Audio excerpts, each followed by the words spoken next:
Capítulo 3 del libro La sabiduría del eneagrama, de Don Richard Rizzo y Rush Hudson. Capítulo 2. Raíces antiguas, percepciones modernas. Entérate de lo que eres y sé lo que eres. Frase de Píndaro. Coge el entendimiento de Oriente y el conocimiento de Occidente y después busca. Frase de Gurdjieff. Acuérdate de ti siempre y en todas partes. Frase de Gurdjieff. El actual eneagrama de los tipos de personalidad no produce de una sola fuente. Es un híbrido, una amalgama moderna proveniente de varias tradiciones de sabiduría antigua combinadas con la psicología moderna. Diversos autores han especulado sobre sus orígenes y sus entusiastas han elaborado una buena cantidad de folclore sobre su historia y desarrollo, pero por desgracia gran parte de la información que se transmite es errónea. Muchos autores antiguos atribuían todo el sistema a los maestros sufis, lo cual ahora sabemos que no es así.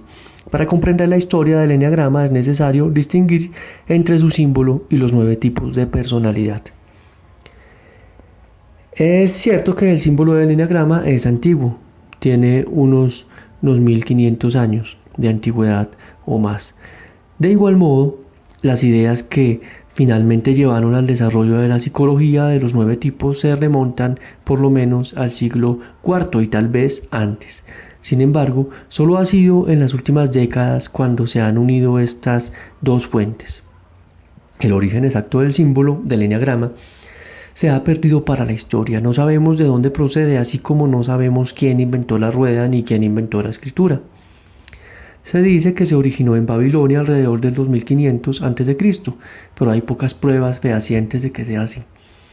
Muchas de las ideas abstractas relacionadas con el eneagrama, por no decir su derivación de la geometría y las matemáticas, sugieren que podrían tener raíces en el pensamiento griego clásico. Las teorías que subyacen al diagrama se pueden encontrar en las ideas pitagóricas, Platón y algunos filósofos neoplatónicos. En todo caso, está claro que forma parte de la tradición occidental que dio origen al judaísmo, el cristianismo y el islam, así como a las filosofías herméticas y gnósticas, aspectos de las cuales se encuentran en estas 3 grandes religiones proféticas.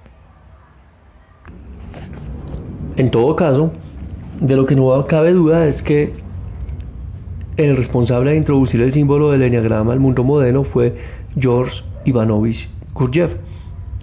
Gurdjieff era armenio griego, nacido alrededor de 1875. De joven se interesó por el conocimiento esotérico y se convenció de que los antiguos habían desarrollado una ciencia completa para transformar la psique humana y que ese conocimiento se había perdido después. Junto con un grupo de amigos que compartían su deseo de recuperar esa esencia perdida de transformación humana, dedicó la primera parte de su vida a investigar todo tipo de sabiduría antigua que lograba encontrar. Estos amigos formaron un grupo llamado Buscadores de la Verdad, SAT, Seekers After Truth, y decidieron explorar las diferentes enseñanzas y sistemas de pensamiento, cada uno por separado, y reunirse periódicamente para comunicarse lo aprendido. Viajaron mucho, visitaron Egipto, Afganistán, Grecia, Persia, India y Tíbet. Pasaron periodos en monasterios y santuarios remotos y aprendieron todo lo que pudieron acerca de las tradiciones de sabiduría antiguas. En algún lugar durante sus viajes, posiblemente en Afganistán o Turquía, Gurdjieff encontró el símbolo del eneagrama. Después desarrolló su síntesis de lo que él y los demás miembros del grupo habían descubierto.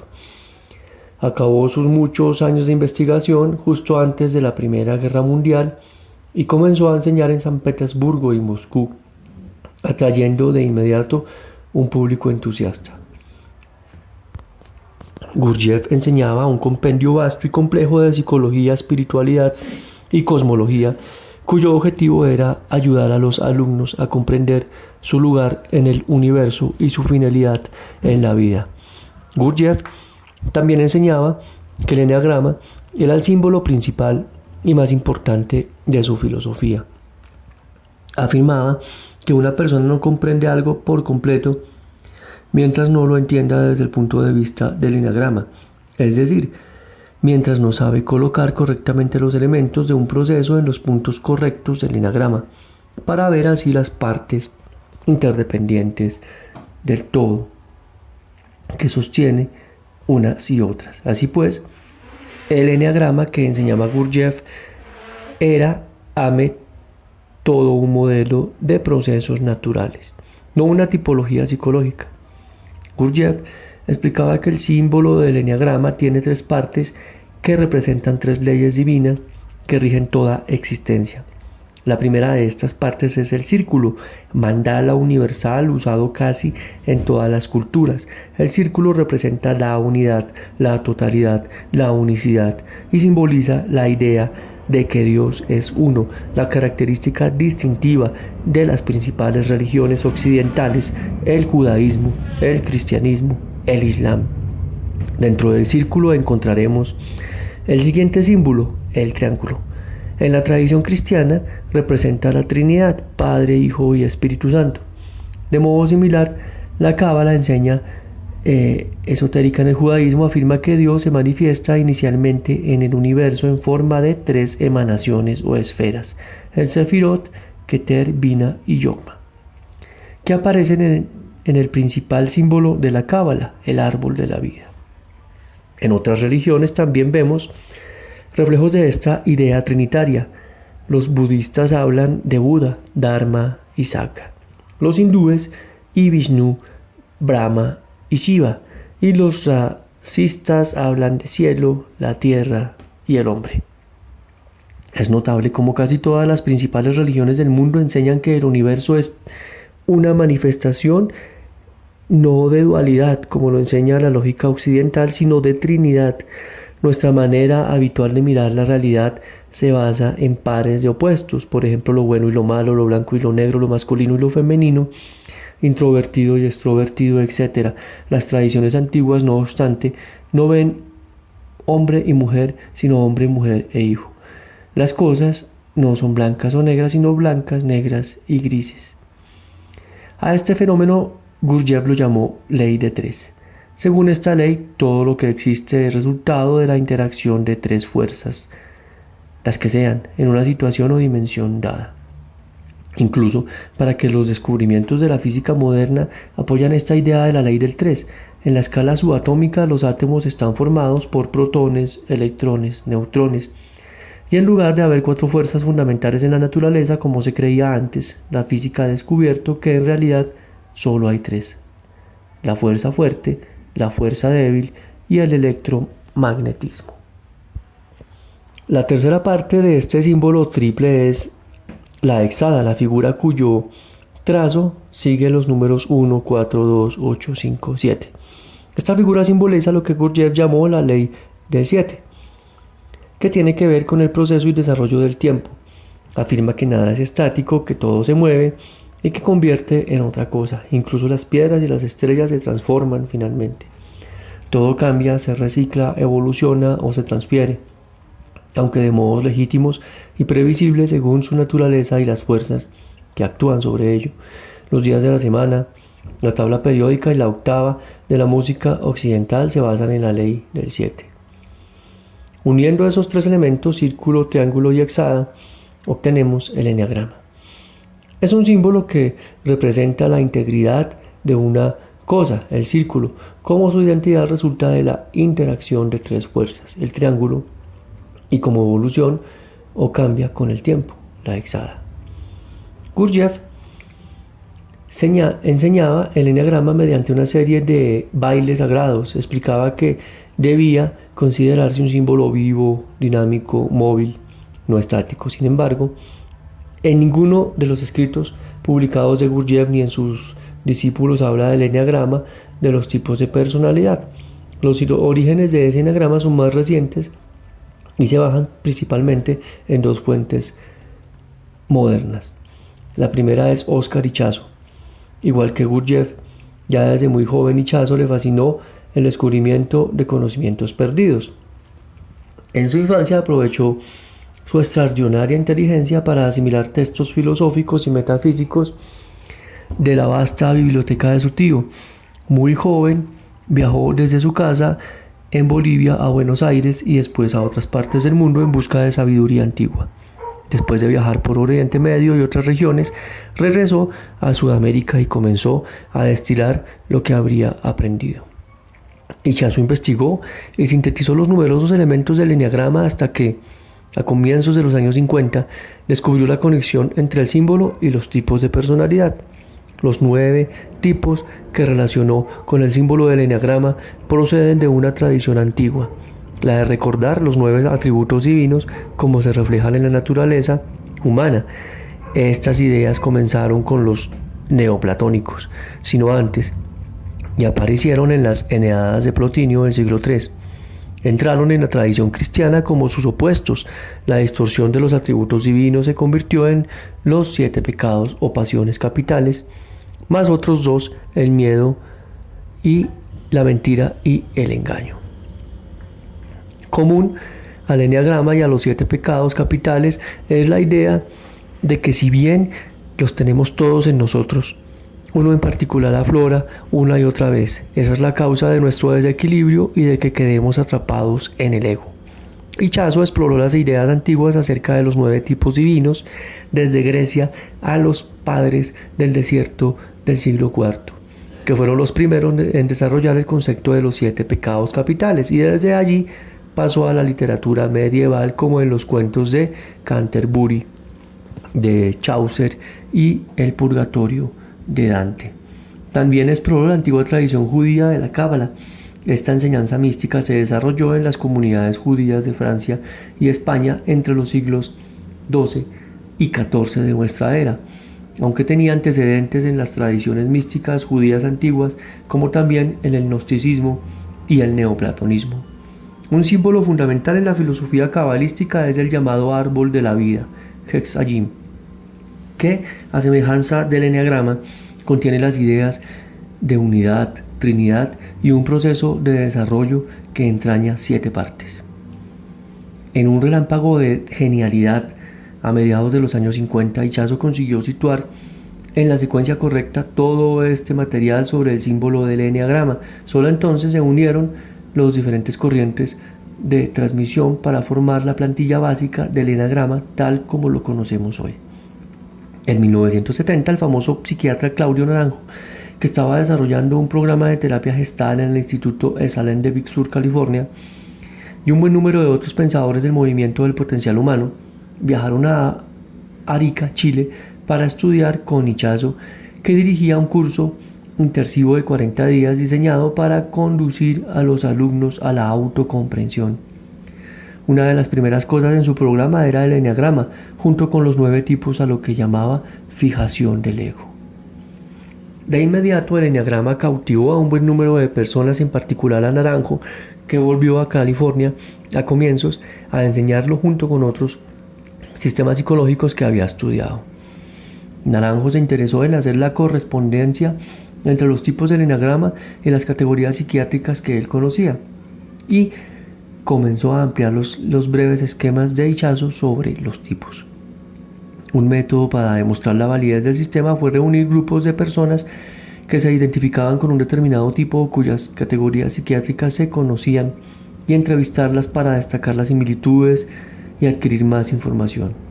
Por ejemplo, reunía a todas las personas de su grupo que tenían personalidad compulsiva obsesiva para observar cómo se correspondían sus relaciones con las descripciones del tipo de personalidad 1, etc.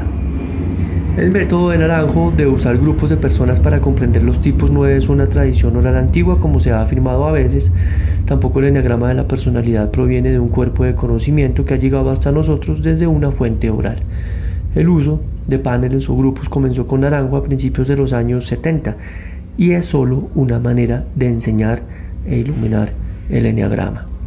Naranjo empezó a enseñar una primera versión del sistema a grupos particulares de Berkeley, California, y a partir de allí su enseñanza se expandió rápidamente. El eneagrama lo enseñaban entusiastas en las zonas de la Bahía de San Francisco, así como en las casas de retiro de los jesuitas por toda Norteamérica, donde uno de nosotros, Don, entonces seminarista jesuita, aprendió la primera versión.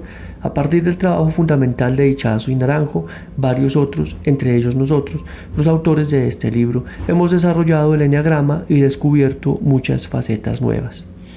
Nuestro trabajo ha consistido principalmente en desarrollar la base psicológica de los tipos, redondeando las primeras descripciones muy breves y demostrando cómo el eneagrama está relacionado con otros sistemas psicológicos y espirituales. Don siempre ha estado convencido de que mientras no estén completa y correctamente definidas las descripciones de los tipos, el eneagrama será de poca utilidad real para nadie. Y en realidad sería una fuente de mala información y mal orientados intentos de crecimiento.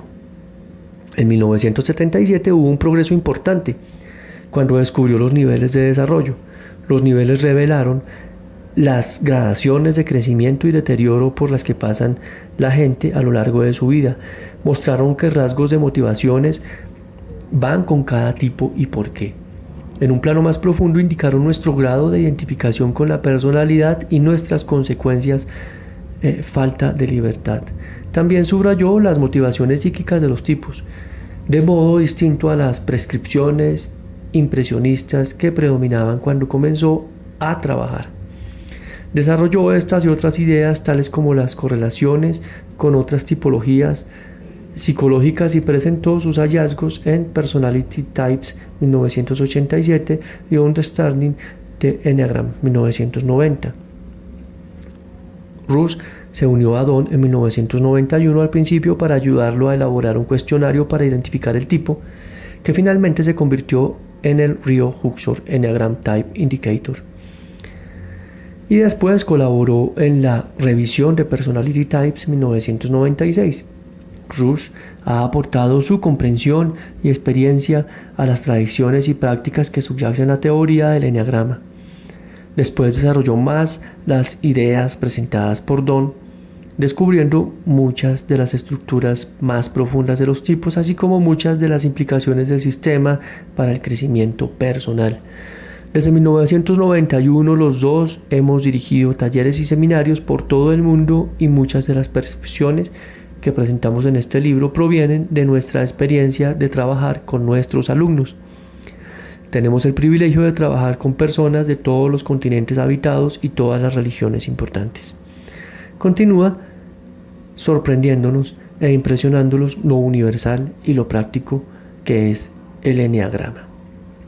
Las 9 pasiones. La idea de pecados capitales, también llamado pasiones, se comprende mejor si nos damos un sentido de maldad de palabra pecado y consideramos solo como la tendencia a errar el tiro. En cierto modo, las pasiones representan las 9 maneras principales de descentrarnos y distorsionar nuestro modo de sentir, pensar y hacer. Primero, la ira. Esta pasión podría definirse mejor como resentimiento. La ira o rabia de suyo no es el problema, pero en los uno es reprimida, lo cual los lleva a una continua frustración, a estar insatisfechos consigo mismos y con el mundo. Tipo 2, soberbia. La soberbia es la incapacidad o renuencia a reconocer los propios sufrimientos. Los dos niegan muchas de sus necesidades mientras intentan ayudar a otros. Esta pasión podría definirse también como vanagloria, orgullo por la propia virtud. Tercero, falsedad.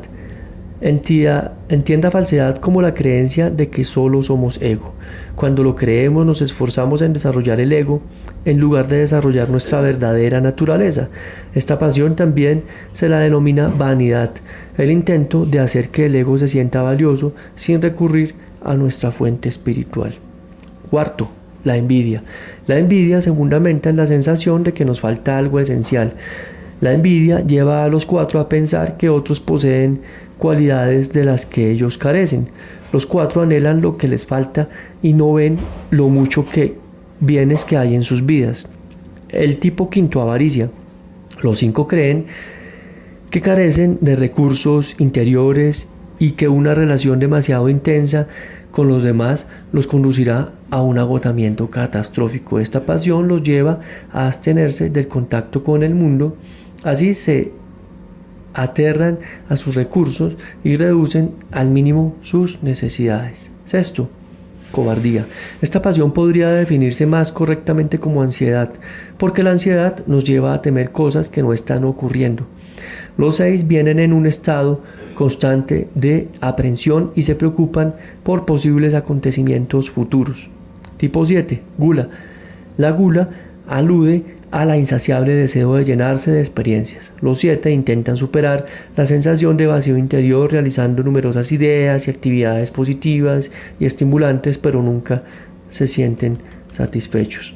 Octavo, lujuria. La lujuria no alude solamente al deseo sexual. Los 8 son lujuriosos en el sentido de que los impulsa una necesidad constante de vehemencia, dominio y expansión.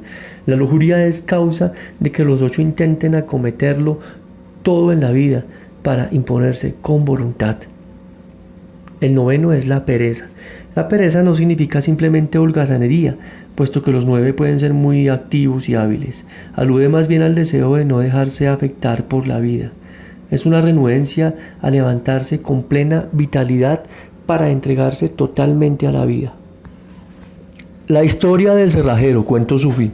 Había una vez un cerrajero al que le causaron injustamente de unos delitos y lo condenaron a vivir en una prisión oscura y profunda. Cuando llevaba allí algún tiempo, su mujer, que lo quería muchísimo, se presentó al rey y le suplicó que le permitiera por lo menos llevarle una alfombra a su marido para que pudiera cumplir con sus postraciones cada día. El rey consideró justa esa petición y dio permiso a la mujer para llevar una alfombra para la oración. El prisionero agradeció la alfombra a su mujer y cada día hacía fielmente sus postraciones sobre ella. Pasado un tiempo, el hombre escapó de la prisión y cuando le preguntaban cómo lo había conseguido, él explicaba que después de años de hacer sus postraciones y de orar para salir de la prisión, comenzó a ver lo que tenía justo bajo sus narices. Un buen día vio que su mujer había tejido en la alfombra el dibujo de la cerradura que lo mantenía prisionero. Cuando se dio cuenta de esto y comprendió que ya tenía en su poder toda la información que necesitaba para escapar, comenzó a hacerse amigo de sus guardias y los convenció de que todos vivirían mucho mejor si lo ayudaban a escapar juntos de la prisión. Ellos estuvieron de acuerdo, puesto que aunque eran guardias, comprendían que también estaban prisioneros. También deseaban escapar, pero no tenían los medios para hacerlo. Así pues, el cerrajero y sus guardias decidieron el siguiente plan. Ellos les llevarían piezas de metal y él haría cosas útiles con ellas para venderlas en el mercado. Juntos amasarían recursos para la huida y del trozo de metal más fuerte que pudieran adquirir, el cerrajero haría una llave. Una noche, cuando ya estaba todo preparado, el cerrajero y sus guardias abrieron la cerradura de la puerta de la prisión y salieron al frescor de la noche, donde estaba su amada esposa esperándolo. Dejó la prisión, la alfombra, para orar, para cualquier otro prisionero que fuera lo suficientemente listo para interpretar el dibujo de la alfombra también pudiera escapar. Así se reunió con su mujer, sus ex guardias se hicieron sus amigos y todos vivieron en armonía. El amor y le parecía prevalecieron. Esta historia tradicional sufi de Idris Shah podría simbolizar nuestro estudio del eneagrama. La cerradura de nuestra personalidad, la alfombra para orar es el eneagrama y la llave es el trabajo. Observa que aunque la esposa le lleva la alfombra para obtener las herramientas, el cerrajero tiene que crear algo útil para los guardias. No puede salir solo ni gratis. Además, durante todo el tiempo que oraba por la libertad, el medio para su liberación estaba literalmente bajo sus narices, aunque él no veía el dibujo ni entendía su significado. Pero un día despertó, vio el dibujo y entonces tuvo los medios para escapar. La lección de la historia es clara: cada uno de nosotros está prisionero. Solo hemos de despertar para leer el dibujo de la cerradura que nos permitirá escapar.